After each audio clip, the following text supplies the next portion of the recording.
reprenons le montage de la partie 2. Et nous allons... Voilà, on se rend compte que l'intensité du courant qui passe dans les deux résistances est de 0,22 ampères. Hein. Retenons bien ce nombre, 0,22 ampères.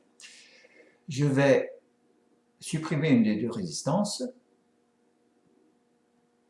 et essayer de trouver quelle résistance il faut placer dans le circuit pour que on retrouve les 0,22 ampères. On voit qu'avec une seule résistance, c'est 0,9 ampères. Je vais modifier la valeur de la résistance, je change la résistance, je vais modifier, je vais la mettre à 30 comme tout à l'heure. OK, je vais afficher, on trouve 0,30 ampères. Ah, on s'approche, je vais essayer une autre valeur, je vais mettre 35, 0,26 ampères, s'approche, je vais modifier encore à nouveau la valeur, je vais mettre 40,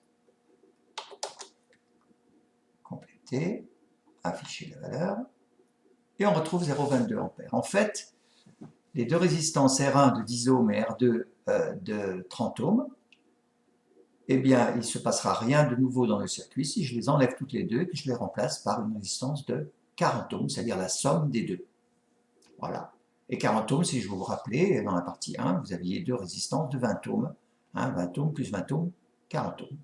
Donc, on ne change pas la valeur de l'intensité qui passe dans un circuit si on remplace deux résistances R1 et R2 par une seule, dont la valeur sera R1 plus R2.